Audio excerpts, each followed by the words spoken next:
Hello everyone, welcome to GGN.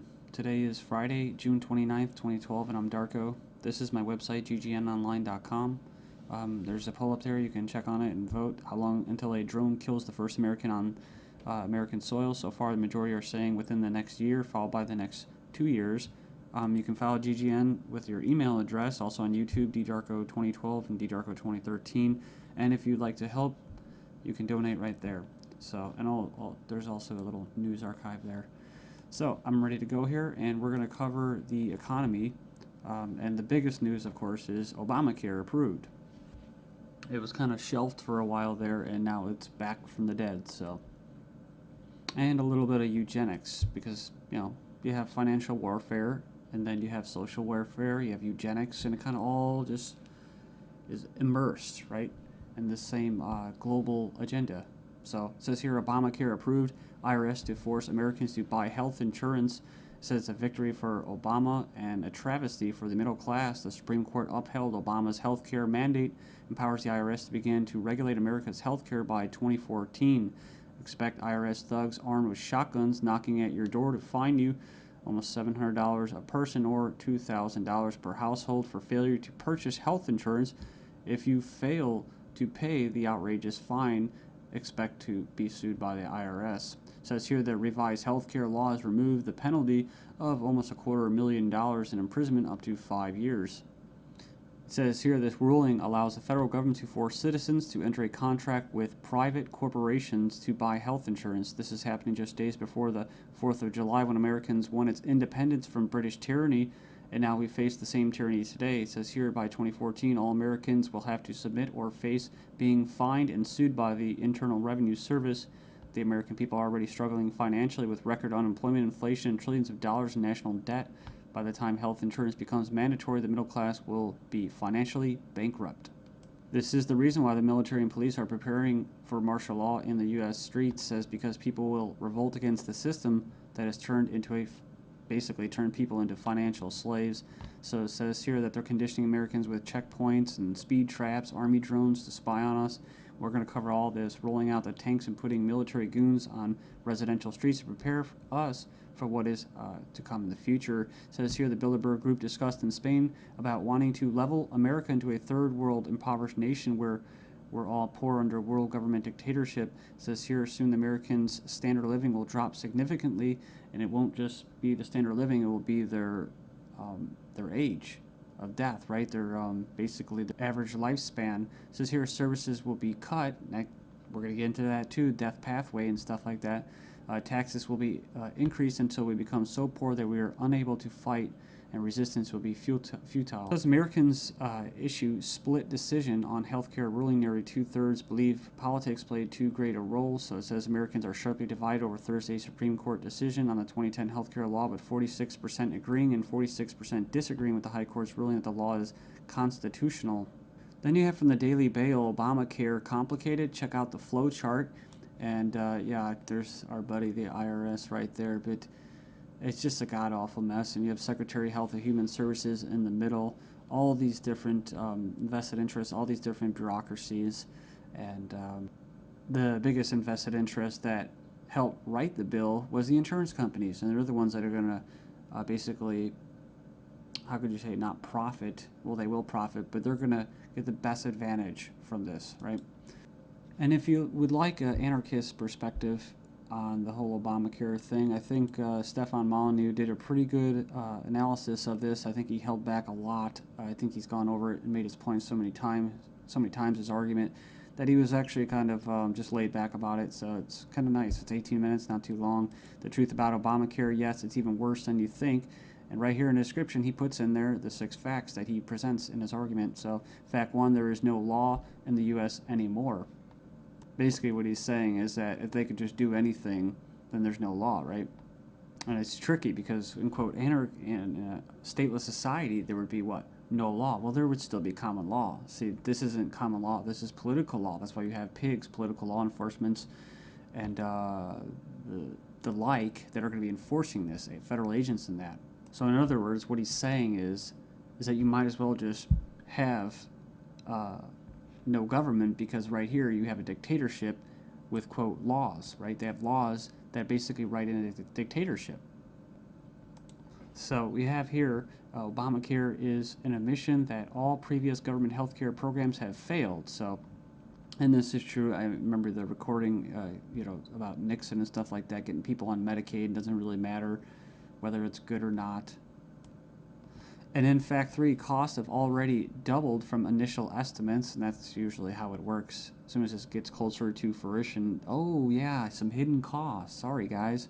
Fact 4, 70% plus of healthcare issues result from individual choice. So the thing about it, he's talking about smoking, drinking, eating basically a lot of bad food and stuff like that. You can actually help. But a lot of these people that are going to, quote, benefit from this are not going to be doing anything to help their own health, right? So it says here the inability to discriminate on pre-existing conditions is an essential driver of healthcare cost. So I think what he's saying there is it's not very free market. It says here that the fines for non-compliance are destined to rise enormously. We have 15 reasons why the Obamacare decision is a mind-blowing disaster for America. It was actually, it says here it was voted 5-4 decision to uphold the vote. And it says here, the bill, it says here the swing vote was Chief Justice John Roberts, who was appointed by George Bush, W. Bush. And not that you'd have any confidence in the judicial system as it stands, just based off past history and their track record. It says here, after the vote today, it is hard to have any faith in the U.S. Supreme Court. I guess they're saying because he was quote conservative. According to the Supreme Court, the federal government has the power to force you to buy private goods and services. And it goes on and says here that it's another step away from individual liberty, another step towards a nanny state. I hate that word. But it says here IRS is now going to be given the task of hunting down and penalizing Americans.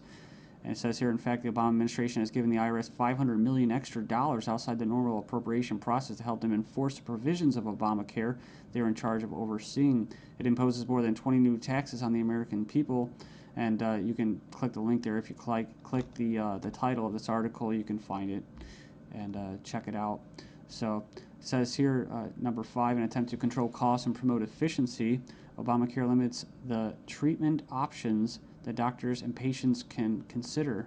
In other words, the death pathway, right? The British system, this is likely to result in a decrease in life expectancy. That's what I was talking about in the United States in the beginning of this video. So yeah, it's going to send health insurance premiums soaring, especially for younger Americans.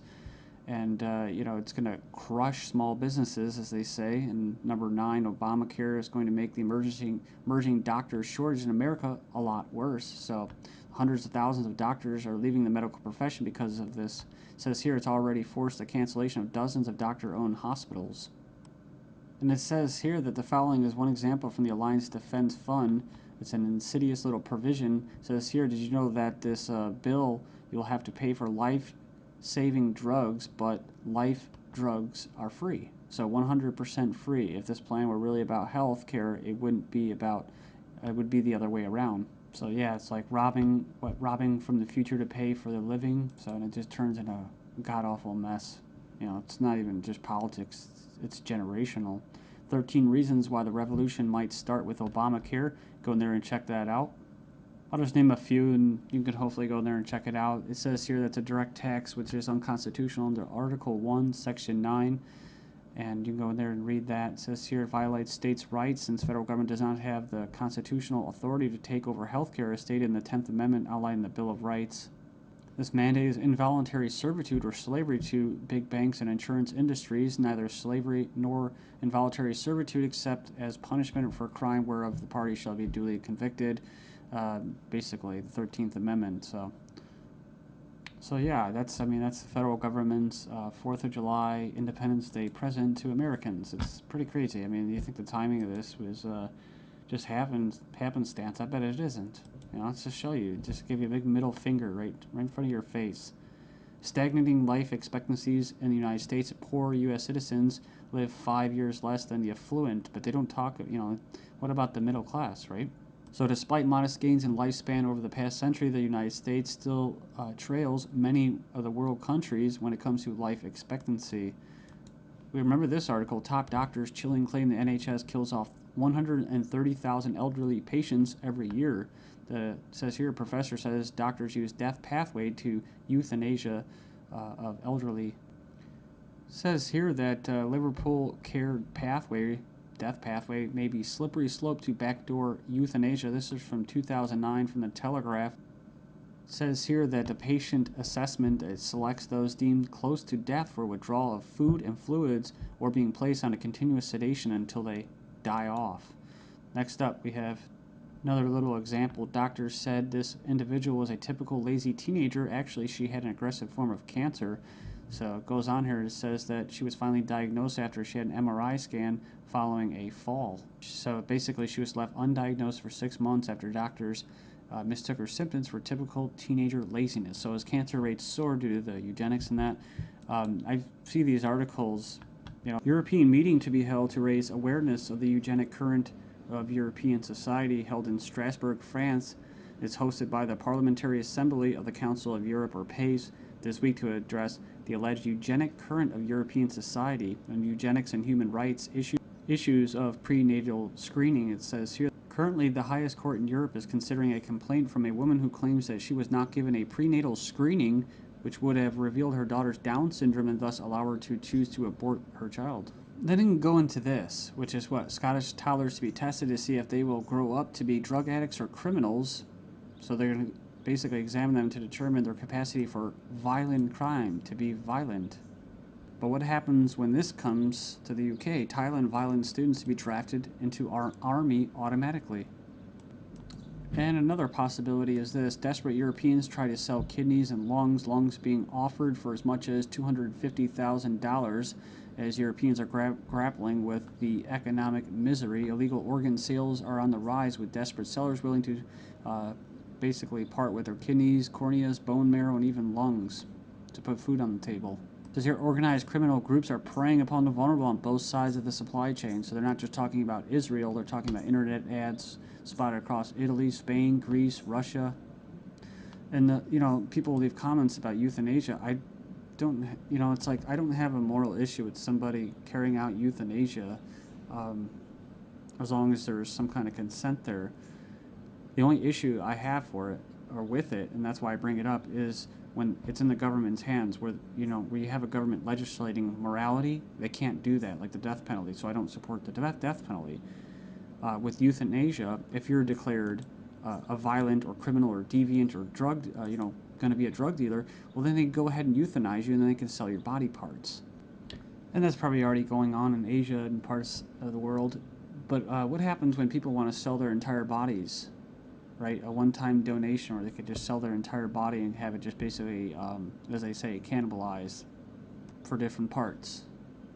I mean, it sounds nice on the surface to help out your family and stuff like that, but that's talk about preying on the vulnerable, man. Then we have this guy, Jim Rogers, saying that financial Armageddon will happen despite the EU deal. Says the solution to too much debt is not more debt. 2 suicides in 2 days.